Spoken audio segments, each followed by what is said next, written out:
नमस्कार दोस्तों, PL tricks में आपका स्वागत है। दोस्तों आज की इस वीडियो में आपको यूपी पेट 2022 के लिए उत्कर्ष प्रकाशन का मॉडल पेपर 4th सॉल्व करने वाले हैं। दोस्तों इसके पहले 3 प्रैक्टिस सेट कंप्लीट करा दिए गए हैं।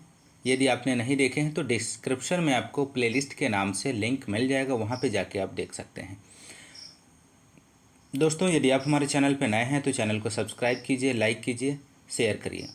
दोस्तों वीडियो को ज़्यादा से ज़्यादा आप लोग लाइक और शेयर करना मत भूलिए। लाइक और शेयर ज़्यादा से ज़्यादा करिए क्योंकि आप लोग लाइक बहुत कम करते हैं। आइए शुरू करते हैं आज के प्रैक्टिस सेट का पहला क्वेश्चन है, प्रसिद्ध 10 राज्य 10 राजाओं का युद्ध का उल्लेख है। तो आपको बताना है दोस्तों, प्रसिद्ध 10 राज्य 10 राजाओं का युद्ध का उल्लेख किस में है? अथर्ववेद में है, यजुर्वेद में है, सामवेद में है या ऋग्वेद में है? तो यहाँ पे आपको सही आंसर देना है। तो यहाँ आपका सही आंसर हो जाएगा ऑप्शन सी, ऋग्वेद में 10 राजाओं का युद्ध का उल्लेख है। नेक्स्ट क्वेश्चन की तरफ चलते हैं। नेक्स्ट क्वेश्चन है आपका सेकंड, भारतीय इतिहास में धन्वंतरी कौन थे? तो भारतीय इतिहास में धन्वंतरी चंद्रगुप्त विक्रमादित्य की सभा को सुशोभित करने वाले प्रसिद्ध चिकित्सक थे। ध्यान रखिएगा दोस्तों, मोस्ट इंपॉर्टेंट प्रश्न है। ये क्वेश्चन बन भी चुका है आपके यूपी पैट में। नेक्स्ट क्वेश्चन नंबर 3, मोहनजोदड़ो निम्नलिखित में से कहाँ पर स्थित है? तो आपको बताना है। तो यहाँ पे आपका राइट आंसर हो जाएगा ऑप्शन ए, पाकिस्तान के सिंध प्रांत में मोहनजोदड़ो स्थित है।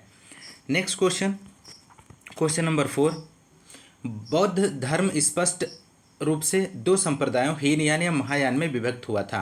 तो आपको बताना है बौद्ध धर्म स्पष्ट रूप से 2 संप्रदायों हीनयान या महायान में विभक्त हुआ था। इसका किस बौद्ध संगीति में हुआ था? तो यहाँ पे आपका राइट आंसर हो जाएगा ऑप्शन डी, चतुर्थ बौद्ध संगीति में बौद्ध धर्म महायान और हीनयान में विभाजित हुआ था। नेक्स्ट क्वेश्चन नंबर 5 है, मौर्य सम्राट अशोक के निम्नलिखित में से किस शिलालेख में 1 ग्राम भू राजस्व में रियायत का उल्लेख है? तो इसका राइट आंसर हो जाएगा ऑप्शन डी, लुम्बिनी का स्तंभ लेख इसका सही जवाब हो जाएगा। दोस्तों बहुत ही अच्छे लेवल के प्रश्न हैं, वीडियो को लास्ट तक देखें और पूरा देखें। नेक्स्ट क्वेश्चन, चीनी यात्री फाहियान की भारत यात्रा के समय गुप्त वंश में शासक कौन था? तो इसका राइट आंसर हो जाएगा ऑप्शन सी, यहाँ पे आपका राइट आंसर हो जाएगा चंद्रगुप्त द्वितीय इसका सही जवाब हो जाएगा। नेक्स्ट क्वेश्चन, भारत पर पहला मुस्लिम आक्रमण किस वर्ष में हुआ था? मोस्ट इंपॉर्टेंट प्रश्न है, भारत पर पहला मुस्लिम आक्रमण किस वर्ष में हुआ था? तो इसका राइट आंसर हो जाएगा ऑप्शन बी, 711 ईस्वी में इसका सही जवाब हो जाएगा। नेक्स्ट क्वेश्चन नंबर 8, जब भारत स्वतंत्र हुआ उस समय कांग्रेस के अध्यक्ष कौन थे? तो इसका राइट आंसर हो जाएगा ऑप्शन बी, जेबी कृपलानी। जब भारत स्वतंत्र हुआ उस समय कांग्रेस के अध्यक्ष जेबी कृपलानी थे। Next question number 9, Mahatma Gandhi द्वारा व्यक्तिगत सत्याग्रह आंदोलन के लिए प्रथम सत्याग्रही कौन चुना गया? तो यहाँ पे आपका राइट हो जाएगा answer option A, Vinoba Bhave इसका सही जवाब हो जाएगा। आचार्य विनोबा भावे, जिनका मूल नाम विनायक नरधर भावे था, जिसे महात्मा गांधी ने बदलकर विनोबा रखा। 17 अक्टूबर 1940 को गांधी जी द्वारा व्यक्तिगत सत्याग्रह की शुरुआत पवनार आश्रम से की थी। ध्यान रखिएगा।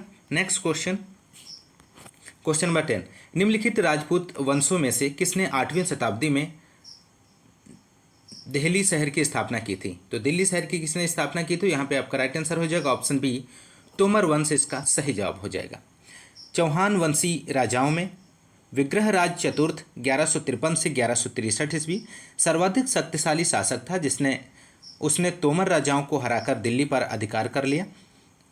ध्यान रखिएगा। नेक्स्ट क्वेश्चन नंबर 11, सूची फर्स्ट को सूची सेकंड से सुमेलित कीजिए और सूचियों के नीचे दिए गए कूट का उपयोग करके सही उत्तर चुनिए। सूची फर्स्ट में नदियां हैं, दूसरी सूची में भी नदियां दिया गया है, तो आपको यहाँ पे मिलान करना है। तो पहला दिया गया है बेतवा का यमुना से सेकंड से मिलान हो जाएगा।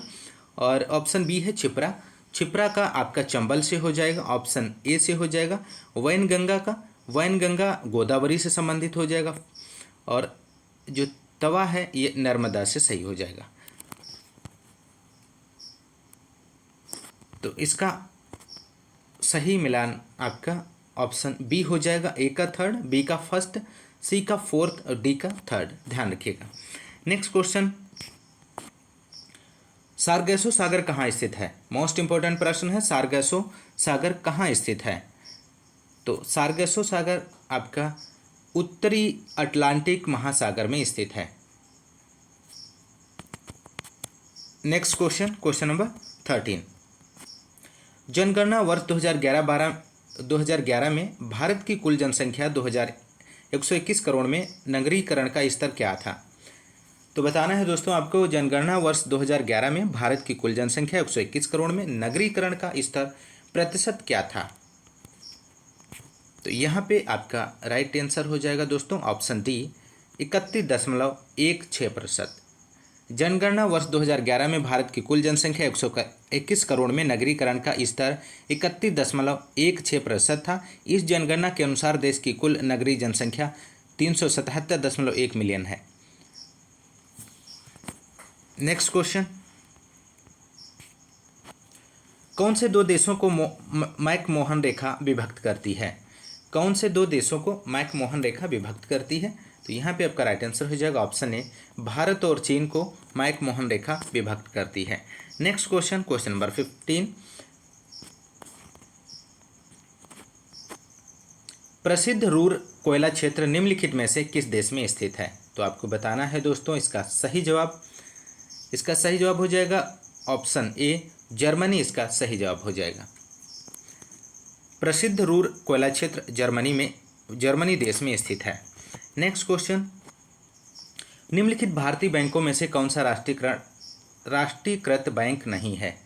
तो आपको बताना है दोस्तों इनमें से कौन सा बैंक राष्ट्रीयकृत बैंक नहीं है? तो इसका सही जवाब हो जाएगा option D, HDFC bank. HDFC bank जो है आपका राष्ट्रीयकृत बैंक के अंतर्गत नहीं आता है। नेक्स्ट क्वेश्चन, क्वेश्चन नंबर 17, 12वीं पंचवर्षीय योजना का मुख्य उद्देश्य क्या है? तो 12वीं पंचवर्षीय योजना का उद्देश्य बताना है आपको दोस्तों, इनमें से कौन सा सही होगा? तो यहाँ पे आपका राइट आंसर है तीव्रतर, धारणी एवं ज़्यादा समावेशी विकास, इसका उद्देश्य है। नेक्स्ट क्वेश्चन, क्वेश्चन नंबर 18, निम्नलिखित कंपनियों में से किसको महारत्न का दर्जा प्राप्त है? तो महारत्न का दर्जा किसे प्राप्त है? तो यहाँ पे आपका राइट आंसर हो जाएगा option c, Bharat heavy electricals limited को। नेक्स्ट क्वेश्चन, क्वेश्चन नंबर 19, सुमेलित कीजिए इस्पात संयंत्र सहयोगी देश। ऑप्शन ए दिया गया है भिलाई इस्पात संयंत्र, तो भिलाई इस्पात संयंत्र का मिलान हो जाएगा आपका सोवियत संघ रूस से इसका मिलान हो जाएगा।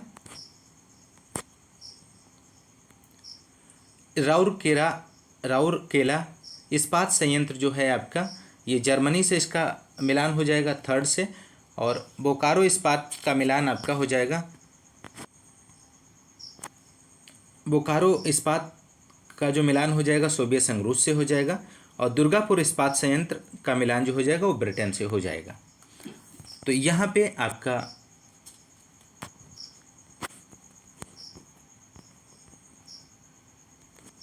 पे आपका राइट आंसर ऑप्शन सी हो जाएगा, ए का 4, बी का 3, सी का 2, डी का 1, आप ध्यान रखिएगा। Next question, question number 20, GST की विभिन्न दरों के संदर्भ में अंतिम निर्णय लेने का अधिकार किसे प्राप्त है?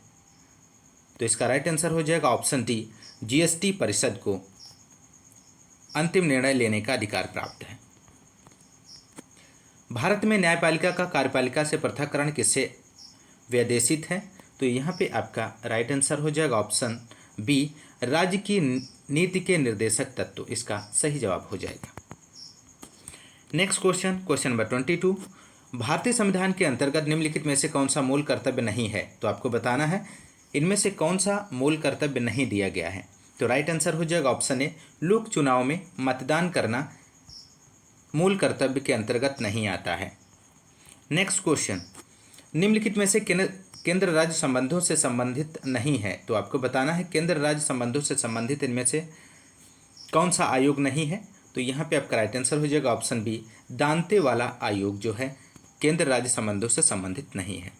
नेक्स्ट क्वेश्चन, भारतीय संविधान में जिला शब्द प्रयोग कौन से अनुच्छेद के अंतर्गत किया गया है? तो इसका राइट आंसर हो जाएगा ऑप्शन डी, यहाँ पे राइट आंसर हो जाएगा अनुच्छेद 233 इसका सही जवाब हो जाएगा। भारत के संविधान में जिला शब्द का प्रयोग अनुच्छेद 233 में जिला न्यायाधीशों की नियुक्ति के प्रसंग में किया गया है। नेक्स्ट, भारतीय संविधान के कौन से अनुच्छेद में उल्लेख किया गया है कि प्रत्येक राज्य में एक उच्च न्यायालय होगा? तो आपको दोस्तों इसका सही जवाब देना है। तो इसका राइट आंसर हो जाएगा ऑप्शन सी, अनुच्छेद 214 इसका सही जवाब हो जाएगा। भारतीय संविधान के अनुच्छेद 214 के तहत प्रत्येक राज्य में एक उच्च न्यायालय होगा। अनुच्छेद 219 के तहत उच्च न्यायालय के न्यायाधीशों को शपथ तीसरी अनुसूची में किए गए उपबंधों के तहत राज्यपाल या राज्यपाल द्वारा नामित व्यक्ति दिलाता है। ध्यान रखिएगा। नेक्स्ट क्वेश्चन, किसी वस्तु के प्रारंभिक बिंदु से अंतिम बिंदु के मध्य की वास्तविक लंबाई क्या कहलाती है? तो किसी वस्तु के प्रारंभिक बिंदु से अंतिम बिंदु के मध्य की वास्तविक लंबाई दूरी कहलाती है। ऑप्शन ए यहाँ पे आपका राइट आंसर हो जाएगा। और दूरी का मात्रक क्या होता है? मीटर प्रति सेंटीमीटर प्रति किलोमीटर होते हैं। नेक्स्ट क्वेश्चन 27, हरित गृह प्रभाव से सर्वाधिक संबंधित है। तो आपको बताना है हरित गृह प्रभाव से सर्वाधिक संबंधित गैस कौन सी है। मोस्ट इंपॉर्टेंट प्रश्न है आपकी परीक्षा की दृष्टि से, ध्यान रखिएगा। ऑप्शन सी यहाँ पे राइट हो जाएगा, कार्बन डाइऑक्साइड।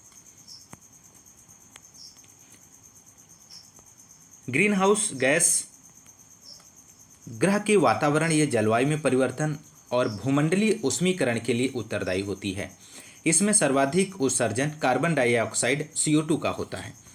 ध्यान रखिएगा। नेक्स्ट क्वेश्चन है क्वेश्चन नंबर 28, किस्कोग्राफ का आविष्कार किसने किया? तो किस्कोग्राफ का आविष्कार आपको बताना है दोस्तों। तो यहाँ पे आपका राइट आंसर हो जाएगा जेसी बोस। किस्कोग्राफ का आविष्कार जेसी बोस ने किया। ऑप्शन बी यहाँ पे राइट आंसर हो जाएगा। नेक्स्ट क्वेश्चन क्वेश्चन नंबर 29, निम्नलिखित में से वह कौन सा ब्लॉक है जिसमें धातु, अधातु तथा उपधातु तीनों ही उपस्थित होती हैं? तो इसका राइट आंसर हो जाएगा ऑप्शन बी, पी ब्लॉक में आपकी धातु, अधातु तथा उपधातु तीनों को शामिल किया गया है। नेक्स्ट क्वेश्चन नंबर 30, हमारे शरीर में एंटीजन के प्रति सुरक्षा है तो निम्न में से किसके द्वारा एंटीबॉडीज का निर्माण किया जाता है? तो यहाँ पे आपका राइट आंसर हो जाएगा ऑप्शन ए, प्रतिरक्षा तंत्र इसका सही जवाब हो जाएगा ऑप्शन ए।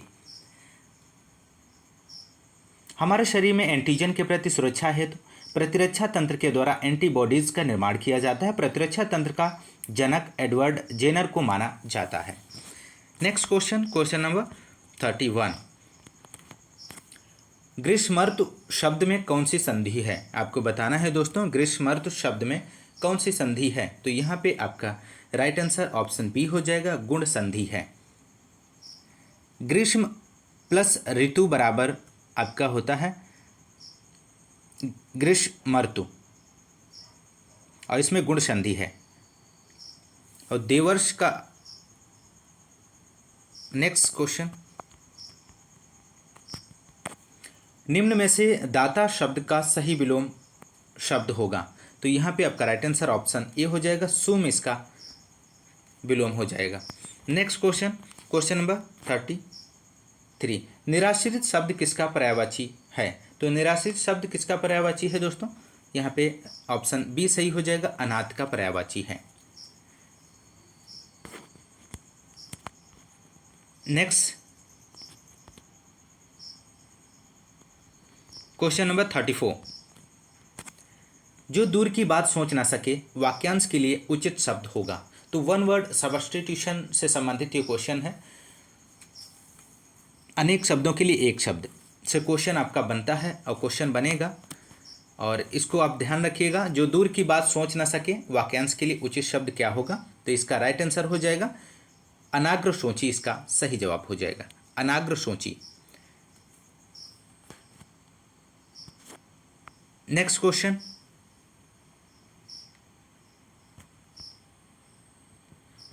और यहाँ पे अग्र सोची दिया गया है ऑप्शन बी में, आपका ऑप्शन बी में अग्र सोची दिया गया है। जो जो आगे की सोचता हो उसे अग्र सोची कहा जाता है,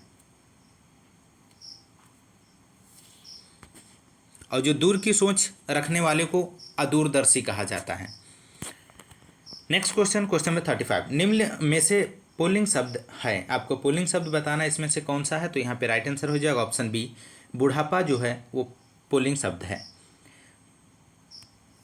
और बाकी जो शब्द दिए गए हैं, ऑप्शन ए में घटना है, सी में दया है और डी में भूख, ये सभी जो शब्द हैं वो स्त्रीलिंग शब्द हैं।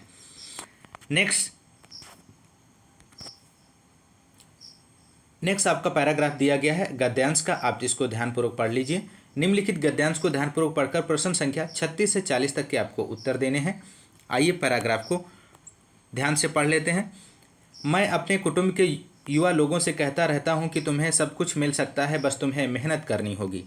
चित्रकला व्यवसाय नहीं, अंतरात्मा की पुकार है, इसे अपना सर्वस्व देकर ही कुछ ठोस परिणाम मिल पाते हैं। केवल जहरा जाफरी को कार्य करने की ऐसी लगन मिली, वह पूरे समर्पण से दामोद शहर के आसपास के ग्रामीणों के साथ काम करती है। कल मैंने उन्हें फ़ोन किया यह जानने के लिए कि वह दामोह में क्या कर रही है। उन्हें बड़ी खुशी हुई कि मुझे सूर्य प्रकाश उस ग्रामीण स्त्री का पति, जो अपने पति का नाम नहीं ले रही थी, का हिस्सा याद है। मैंने दृष्टता से उन्हें बताया कि बिन मांगे मोती मिले, मांगे मिले ना भीख। मेरे मन में शायद युवा मित्रों को यह संदेश देने की कामना है कि कुछ घटने के इंतजार में हाथ धरे न बैठे रहो, खुद कुछ करो। जरा देखिए, अच्छे खासे संपन्न परिवारों के बच्चे काम नहीं कर रहे हैं, जबकि उनमें तमाम संभावनाएं हैं, और यहाँ हम बेचैनी से भरे काम किए जाते हैं।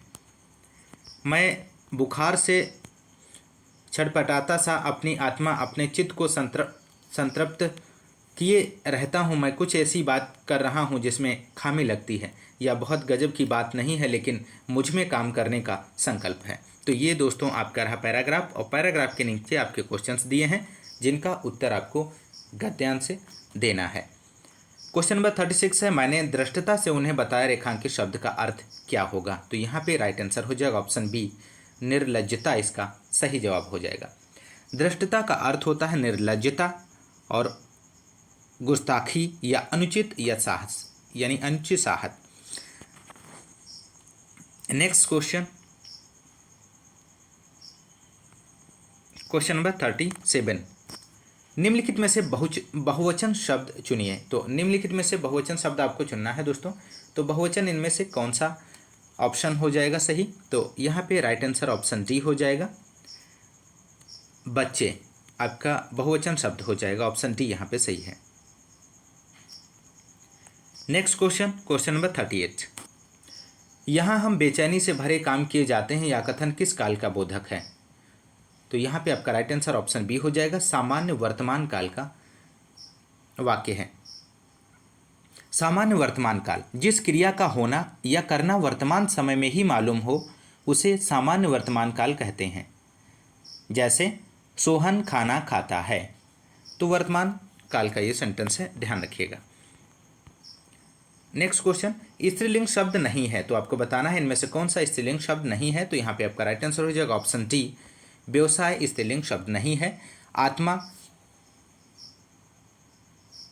आत्मा आपका स्त्रीलिंग शब्द है। बात आपका स्त्रीलिंग शब्द है। मेहनत स्त्रीलिंग शब्द है, और ऑप्शन डी जो है वो पुल्लिंग शब्द है, ध्यान रखिएगा। नेक्स्ट क्वेश्चन, क्वेश्चन नंबर 40, ग्रामीण स्त्री का पद के रेखांकित शब्द का उपयुक्त पुल्लिंग शब्द कौन सा होगा। तो यहाँ पे आपका राइट आंसर हो जाएगा ऑप्शन बी, पुरुष इसका सही जवाब हो जाएगा। आदमी यहाँ पे ऑप्शन ए में दिया है, आदमी जो है पुल्लिंग शब्द हो जाएगा, और यहाँ पे आपका पुरुष जो है वो आपका पुल्लिंग शब्द हो जाएगा।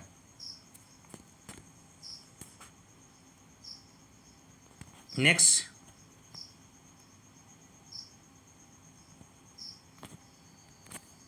पैराग्राफ दिया गया है, निम्नलिखित गद्यांश को ध्यानपूर्वक पढ़कर प्रश्न संख्या 41 से 45 तक के उत्तर दीजिए। तो समूची स्वार्थी व अहम प्रेरित प्रवृत्तियां नकारात्मक हैं। ऐसे कर्मों में ऊंचे उद्देश्य नहीं होते, उनमें लोक संग्रह नहीं होता, भव्य आदर्श नहीं होते। दूसरे भले ही आप अपने सामने एक ऊंचा आदर्श रखें तो भी आपके कर्म यदि आपके मन के चाहे या अनचाहे से प्रेरित हैं तो वे हास्यमान ही होंगे, क्योंकि पसंद नापसंद से किए जाते कार्य वासनाओं को बढ़ाए बिना नहीं रहते। कोई कार्य आपको महज इस आधार पर नहीं करना चाहिए कि वह आपको पसंद है, उसी तरह कोई कार्य करने से आपको महज इस आधार पर नहीं करना चाहिए कि वह कार्य आपका मनचाहा नहीं है। कार्य का निर्णय बुद्धि विवेक के आधार पर होना चाहिए। मन चली भावनाओं तुनक मिजाजी के आधार पर कतई नहीं। इस एक बात को हमेशा याद रखिए कि पसंद और नापसंद आपके सबसे बड़े शत्रु हैं। आप इन्हें पहचानते तक नहीं, उल्टे आप उन्हें पाल पोस कर दुलारते हैं। वे तो हर क्षण आपकी हानि व हास करने पर ही तुले हैं। इनसे निपटने का व्यवहारिक मार्ग यह है कि रुचि और अरुचि का विश्लेषण करें। तो दोस्तों ये आपका पैराग्राफ रहा और इसके नीचे आपके क्वेश्चंस दिए गए हैं पैराग्राफ के। एक ऊंचा आदर्श रखें रेखांकित शब्द है। तो एक ऊंचा आदर्श रखें में रेखांकित शब्द का यहाँ पे राइट आंसर हो जाएगा ऑप्शन बी, तद्भव हो जाएगा। तद्भव शब्द क्या होते हैं दोस्तों? तद्भव शब्द हिंदी में संस्कृत से आए शब्दों का रूप परिवर्तन होने पर बने शब्द तद्भव कहलाते हैं। जैसे उच्च क्या है? तत्सम है, और ऊंचा तद्भव है। नेक्स्ट क्वेश्चन नंबर 42, निम्नलिखित में से शत्रु का पर्यायवाची शब्द नहीं है। तो शत्रु का पर्यायवाची शब्द आपको इसमें से चुनना है। तो यहाँ पे आपका राइट आंसर हो जाएगा अशनि। अशनि जो है आपका शत्रु का पर्यायवाची नहीं है। नेक्स्ट क्वेश्चन,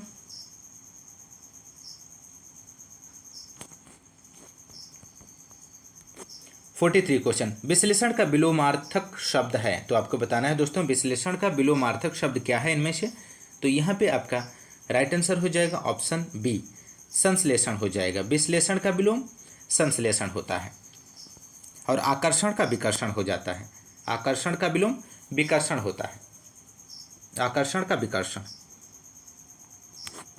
नेक्स्ट 44, कर्म में इक प्रत्यय जोड़ने से कौन सा शब्द बनेगा। तो कर्म में यदि हम इक प्रत्यय जोड़ देते हैं तो कौन सा शब्द नया बन जाता है। तो यहाँ पे आपका राइट आंसर हो जाएगा ऑप्शन ए, कार्मिक शब्द बन जाता है। नेक्स्ट क्वेश्चन नंबर 45, अनचाहे शब्द में कौन सा समास है। तो अनचाहे शब्द में कौन सा समास है दोस्तों। तो यहाँ पे आपका राइट आंसर हो जाएगा ऑप्शन सी, अव्ययी भाव इसका सही आंसर हो जाएगा। अव्ययी भाव समास क्या होता है? इस समास का पहला पद अव्यय और प्रमुख होता है, जिसमें उपसर्ग भी सम्मिलित है। जैसे अनचाहे, बिना चाहे, अनजाने, बिना जानकर। तो इसमें आपका राइट आंसर ऑप्शन सी होगा, अव्ययी भाव समास। नेक्स्ट आपका पैराग्राफ दिया गया है इंग्लिश का। Read the passage carefully and answer the corresponding questions 46 to 48। तो 46 से 48 तक की क्वेश्चंस नीचे दिए गए हैं, उसके आंसर आपको देने हैं। तो ये आपका पैराग्राफ रहा दोस्तों, इसको आप बहुत ही ध्यानपूर्वक पढ़ लीजिए। और इसके नीचे दिए गए प्रश्नों की हम बात करते हैं, प्रश्नों के उत्तर की बात करते हैं। तो प्रश्नों का उत्तर, पहला प्रश्न है perch in the passage means. तो perch in the passage means क्या होता है दोस्तों? यहाँ पे आपका राइट आंसर हो जाएगा option A, rest. Option A इसका सही जवाब हो जाएगा। Perch in the passage means rest on a object where a word alights or roots, typically a branch or horizontal bar. ये आपका राइट आंसर हो जाएगा पैराग्राफ के अकॉर्डिंग। अगला पिकॉक एग्स आर। तो यहाँ पे आपका राइट आंसर हो जाएगा option D, both A and B. Pure white और स्पॉटेड, ये दोनों ऑप्शन आपके राइट हो जाएंगे, ए और B. Next question, question number 48। A harsh raucous cry in the passage means. तो यहाँ पे आपका राइट आंसर ऑप्शन ए हो जाएगा, सेल door was shut, right answer हो जाएगा। Next, fill in the blanks with suitable preposition, never park your vehicle, number, parking zone. तो यहाँ पे आपका सही जवाब हो जाएगा ऑप्शन डी, 8 यहाँ पे आपका फिल इन द ब्लैंक्स में आएगा, 8। Next,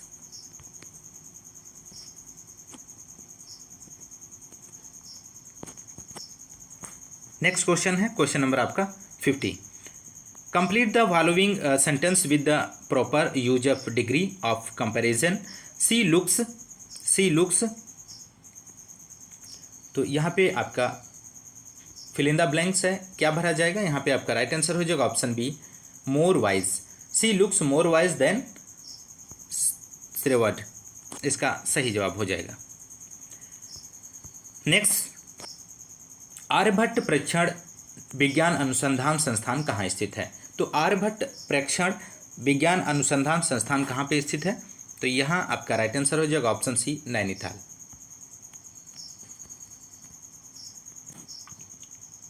next question, question number 52। Sanyukta Panigrahi किस नृत्य से संबंधित है। तो आपको आंसर देना है दोस्तों, संयुक्त पाणिग्रही किस नृत्य से संबंधित है। तो इसका सही जवाब हो जाएगा ऑप्शन डी, ओडिसी से संबंधित है। और संयुक्त पाणिग्रही एक ओडिसी नृत्यांगना है। ओडिशा के प्रमुख नृत्य छऊ, आया, पेका, मुगरी और धूमरा आदि नृत्य हैं, ध्यान रखिएगा। Next question, question number 53। राष्ट्रीय ध्वज कब अपनाया गया। मोस्ट इंपॉर्टेंट प्रश्न है, राष्ट्रीय ध्वज कब अपनाया गया। तो इसका राइट आंसर ऑप्शन डी हो जाएगा, 22 जुलाई 1947 को राष्ट्रीय ध्वज अपनाया गया। संविधान सभा द्वारा 22 जुलाई 1947 को राष्ट्रीय ध्वज को अपनाया गया। भारतीय राष्ट्र तिरंगे की डिज़ाइन का श्रेय भारतीय स्वतंत्रता सेनानी पिंगली वकैया को दिया जाता है। वर्ष 1907 में मैडम भिखाजी कामा और निर्वासित क्रांतिकारियों के समूह द्वारा जर्मनी में भारतीय ध्वज को फहराया गया, जो विदेशी भूमि में फहराया जाने वाला पहला भारतीय ध्वज था। राष्ट्रीय ध्वज की चौड़ाई का अनुपात 3:2 है। ध्यान रखिएगा, इस क्वेश्चन से संबंधित इतनी जानकारी आपको मिल जाती है। Next question, question number 54। Madhubani कला कहाँ प्रसिद्ध है। तो मधुबनी कला कहाँ प्रसिद्ध है। तो इसका राइट आंसर ऑप्शन सी हो जाएगा, मिथिला। मधुबनी कला बिहार के मिथिलांचल इलाके मधुबनी, दरभंगा और नेपाल के कुछ इलाकों में प्रचलित कला शैली है। इसे प्रकाश में लाने का श्रेय WG आर्चर को जाता है, जिन्होंने वर्ष 1934 में बिहार में भूकंप निरीक्षण के दौरान इस शैली को देखा। Next question, question number 55। शतरंज की ग्रांड मास्टर बनने वाली पहली भारतीय महिला कौन है। तो इसका राइट आंसर हो जाएगा option D, S Vijaya Lakshmi, इसका सही जवाब हो जाएगा। शतरंज की ग्रांड मास्टर बनने वाली पहली भारतीय महिला एस विजया लक्ष्मी है। एस विजया लक्ष्मी वर्ष 2000 में अर्जुन पुरस्कार से सम्मानित की गई। भारतीय महिला शतरंज चैंपियनशिप की शुरुआत वर्ष 1974 में हुई थी। ध्यान रखिएगा, भारतीय महिला शतरंज चैंपियनशिप की शुरुआत वर्ष 1974 में हुई थी। Next question, question number 56। केंद्रीय कपास अनुसंधान संस्थान कहाँ स्थित है। मोस्ट इंपॉर्टेंट प्रश्न है, इसका सही जवाब देना है दोस्तों। तो इसका सही जवाब हो जाएगा ऑप्शन ए, यहाँ पे सही हो जाएगा, नागपुर। केंद्रीय कपास अनुसंधान संस्थान नागपुर महाराष्ट्र में स्थित है। इसकी स्थापना 1976 में हुई थी। Next question, question number 57। Lok Sabha की पहली महिला स्पीकर के रूप में किसे नियुक्त किया गया था। तो इसका राइट आंसर ऑप्शन डी हो जाएगा, यहाँ पे मीरा कुमार, इसका सही जवाब हो जाएगा। लोकसभा की पहली महिला स्पीकर के रूप में मीरा कुमार की नियुक्ति की गई थी। मीरा कुमार के पिता बाबू जगजीवन राम प्रसिद्ध राजनयिक थे। भारत के पहले लोकसभा अध्यक्ष जीवी मावलंकर थे। ध्यान रखिएगा, भारत के पहले लोकसभा अध्यक्ष जीवी मावलंकर थे। Next question, question number 58। Hornbill महोत्सव भारत के किस पूर्वांचल राज्य में मनाया जाता है? तो हॉर्नबिल महोत्सव कहाँ मनाया जाता है? तो इसका राइट आंसर ऑप्शन सी हो जाएगा, नागालैंड इसका सही जवाब हो जाएगा। हॉर्नबिल महोत्सव भारत के नागालैंड राज्य में मनाया जाता है। प्रत्येक वर्ष नागालैंड राज्य के स्थापना दिवस 1 दिसंबर 1963 के अवसर पर हॉर्नबिल महोत्सव का आयोजन किया जाता है। Next question number 59। कुना निम्नलिखित में से किस देश की मुद्रा है? तो आपको बताना है दोस्तों, कुना निम्नलिखित में से किस देश की मुद्रा है? तो इसका राइट आंसर हो जाएगा ऑप्शन ए, क्रोशिया इसका सही जवाब हो जाएगा। कुना क्रोशिया की मुद्रा है। अब क्रोशिया की राजधानी जाग्रेब है, जाग्रेब, ध्यान रखिएगा। Next question, the test of my life पुस्तक किसके द्वारा लिखी गई है? तो इसका राइट आंसर हो जाएगा ऑप्शन सी, युवराज सिंह के द्वारा लिखी गई है। Next question 91। यहाँ से आपके करंट अफेयर के क्वेश्चंस शुरू हो जाते हैं। 4 जून 2022 को किसने फ्रेंच ओपन 2022 में महिला सिंगल्स का खिताब जीता? तो इसका राइट आंसर हो जाएगा दोस्तों ऑप्शन सी, इगा स्वीयातेक, इगा स्वीयातेक इसका सही जवाब हो जाएगा। Next question number 92। 5 जून 2022 को शुरू की गई वैश्विक पहल लाइफ में ई किसे संदर्भित करता है? तो इसका राइट आंसर हो जाएगा ऑप्शन डी, यहाँ पे सही जवाब हो जाएगा इन्वायरमेंट। ई यहाँ पे इन्वायरमेंट को संदर्भित करता है, ध्यान रखिएगा। Next question number 93। 7 जून 2022 को गृह मंत्री अमित शाह ने कहाँ पर राष्ट्रीय जनजाति अनुसंधान संस्थान NTRI का उद्घाटन किया है? तो इसका सही जवाब क्या हो जाएगा दोस्तों? इसका सही जवाब ऑप्शन सी हो जाएगा, नई दिल्ली। Next question number 94। चर्चा में रहा मिट्टी बचाओ आंदोलन किसने शुरू किया था? तो इसका राइट आंसर हो जाएगा ऑप्शन डी, सदगुरु जग्गी वासुदेव इसका सही आंसर हो जाएगा। 5 जून 2022 को विश्व पर्यावरण दिवस के मौके पर प्रधानमंत्री नरेंद्र मोदी विज्ञान भवन में मिट्टी बचाओ आंदोलन पर आयोजित कार्यक्रम में शामिल हुए। Next question number 95। प्रतिवर्ष विश्व ब्रेन ट्यूमर दिवस का आयोजन कब किया जाता है? तो इसका राइट आंसर बताना है दोस्तों। इसका राइट आंसर हो जाएगा ऑप्शन सी, 8 जून इसका सही जवाब हो जाएगा। प्रतिवर्ष 8 जून को तो इसका सही जवाब 8 जून हो जाएगा। प्रतिवर्ष 8 जून को संपूर्ण विश्व में विश्व ब्रेन ट्यूमर दिवस का आयोजन किया जाता है। वर्ल्ड ब्रेन ट्यूमर डे 2022 की theme together we are stronger है, ध्यान रखिएगा। 96 question number. New Development Bank ने भारत में अपना क्षेत्रीय कार्यालय किस राज्य में खोलने की घोषणा की है? तो इसका राइट आंसर देना है दोस्तों। इसका राइट आंसर हो जाएगा ऑप्शन बी, गुजरात इसका सही जवाब है। ब्रिक्स देशों के न्यू डेवलपमेंट बैंक या NDB ने भारत में क्षेत्रीय कार्यालय खोलने की घोषणा की है। Next question number 97। 44वें शतरंज ओलंपियाड का शुभंकर क्या है? तो 44वें शतरंज ओलंपियाड का शुभंकर क्या है? तो इसका राइट आंसर हो जाएगा ऑप्शन सी, थम्बी इसका सही जवाब हो जाएगा। Next question number 98। केंद्र सरकार ने विभिन्न पुरस्कारों की नामांकन प्रक्रिया को पारदर्शी बनाने एवं जन भागीदारी सुनिश्चित करने के लिए किस पोर्टल की शुरुआत की है? तो इसका राइट आंसर हो जाएगा ऑप्शन ए, राष्ट्रीय पुरस्कार पोर्टल इसका सही जवाब हो जाएगा। Next question number 99। अंतर्राष्ट्रीय मुद्रा कोष के एशिया प्रशांत क्षेत्र का निदेशक किस भारतीय को बनाया गया है?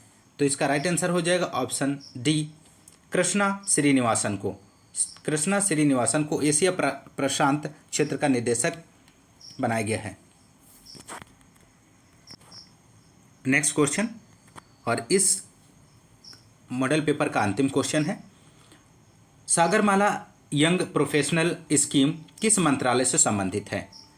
तो आपको इसका राइट आंसर करना है दोस्तों। इसका राइट आंसर हो जाएगा ऑप्शन डी, बंदरगाह जहाजरानी और जलमार्ग मंत्रालय इसका सही जवाब हो जाएगा। दोस्तों यदि आपको क्लास पसंद आई है तो आप ज़्यादा से ज़्यादा लाइक और शेयर करिए। आज की वीडियो में इतना ही, मिलते हैं नेक्स्ट क्लास में नेक्स्ट मॉडल पेपर के साथ। तब तक के लिए नमस्कार, जय हिंद, धन्यवाद।